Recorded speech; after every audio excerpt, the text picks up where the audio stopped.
कि एक दिन हम भारी भीड़ भरी भारतीय रेल में चढ़े क्या चढ़ाए गए, कई कंधों पर धरकर भीतर सरकाए गए।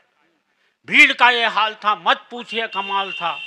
फर्श पर भी आदमी थे, सीट पर भी आदमी थे, बर्थ पर भी आदमी थे, और तो और छत पर भी आदमी थे। वो तो रेल वालों ने इससे ऊपर कोई जगह ही नहीं बनाई, वरना आदमी वहां भी होते भाई। क्या बात है। कौन जाने किस पर पड़ा था, आदमी से आदमी सटा खड़ा था। सब एक साथ सांस ले रहे थे, एक साथ सांस छोड़ रहे थे। जो भी सांस लेने में जरा गड़बड़ा जाता था उसे फौरन एक धक्का लग जाता था। और हमारे आगे वाला व्यक्ति तो शायद गैस का मरीज था और पता नहीं क्या खा के आया था कि सारे वातावरण में भारी प्रदूषण फैलाया। हमसे वहां खड़ा ही नहीं हुआ जाता था, क्योंकि हर 15 मिनट बाद एक भोपाली गैस कांड हो जाता था। हमारे बगल वाली महिला का बच्चा रो रहा था और पीठ हमारी थपथपाई जा रही थी, और इतनी जोर जोर से थपथपाई जा रही थी कि हमें भी रुलाई आ रही थी। एक व्यक्ति ऊपर बैठा हुआ मूंगफली चबा रहा था और छिलके धीरे धीरे हमारे कान को कूड़ेदान समझ के उसमें सरका रहा। मूंगफली तक तो मैं चुप था भाई, पर जैसे ही उसने सिगरेट सुलगाई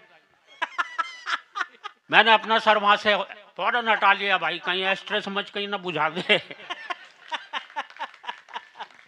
हमारे पीछे वाले व्यक्ति ने शायद न्यूटन का गुरुत्वाकर्षण का सिद्धांत ही नहीं पढ़ा था, इसलिए अपना पूरा का पूरा संदूक अपने सिर पर ही लिए खड़ा था।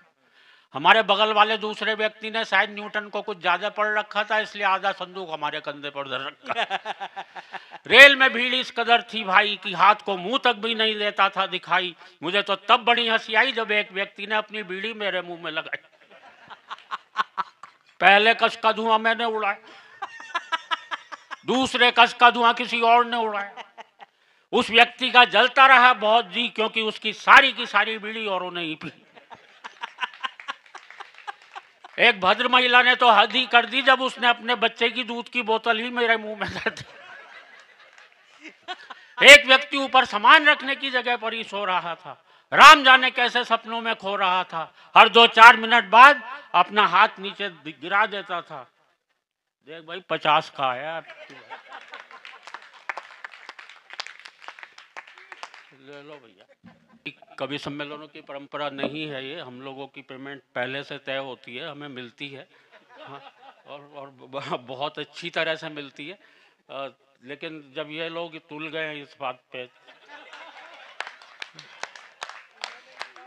तो मैं जो भी पैसे मेरे को आएंगे मैं इसे इन्हें ही देता रहूँगा। बोल मैं मोह माया से मुक्ति पा जाता हूँ। 2000 के नोट का ऑफर मेरा अभी भी बाकी है, लेकिन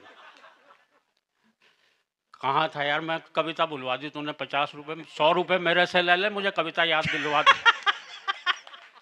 वो बोतल आपके मुंह में दी। बोतल बार बार दूंगा क्या? अच्छा, एक भद्र महिला ने तो हद ही कर दी जब उसने अपने बच्चे की दूध की बोतल ही मेरे मुंह में धर। एक व्यक्ति ऊपर सामान रखने की जगह पर ही सो रहा था, राम जाने कैसे सपनों में खो रहा था। हर 2-4 मिनट बाद अपना हाथ नीचे गिरा देता था और बड़े प्यार से हमारे गंजे सिर पर फिरा देता था। एक व्यक्ति लेटी बैठी खड़ी, आप शब्द का चमत्कार देखना। जो शब्द मंच से बोलना वर्जित है वो बोला भी नहीं जाता है, लेकिन क्या क्या अर्थ निकल करके आते हैं। एक व्यक्ति लेटी बैठी खड़ी, आड़ी तिरछी पड़ी, समस्त मानवीय बाधाओं को बड़ी वीरता से पार करता हुआ आ रहा था, क्योंकि उसे आ रहा था। वाह वाह वाह वाह वाह वाह। लेकिन वो जा नहीं पा रहा था, क्योंकि वहां कोई और जा रहा था। हमारे बगल वाली महिला का बच्चा अब भी रो रहा था, हमारी पीठ अब भी थपथपाई जा रही थी, और तो और वो साथ साथ लोरी भी गा रही थी, सो जा मोहन प्यारे सो जा। इतनी पिटाई के बाद मैंने खुद को ही मोहन समझा, मैं खड़े खड़े ही सो गया। जब मेरी आंख खुली तो एक व्यक्ति ने मुझसे कहा, भाई साहब आज तो ट्रेन हवा से बातें कर रही है। मैंने कहा क्यों मजाक करता भाई, ट्रेन तो बहुत धीरे धीरे चल रही है। वह बोला आज हवा भी तो बिल्कुल नहीं चल रही है। एक जगह ट्रेन ने 4 घंटे का समय गुजार डाला, आप व्यंग की पराकाष्ठा देखना। एक जगह एक दूल्हे, कहाँ था यार मैं, हाँ, एक जगह ट्रेन ने 4 घंटे का समय गुजार डाला तो एक नए नए दूल्हे से बर्दाश्त नहीं हुआ वो गड़बड़ घोटाला। फौरन जाकर ड्राइवर से बोला, भाई साहब अगर आप गाड़ी इसी तरह से चलाते जाएंगे तो हम तो मारे जाएंगे। हम तो अपने स्टेशन पर अपनी दुल्हन और शायद एक आध बच्चे समेत ही उतर पाएंगे।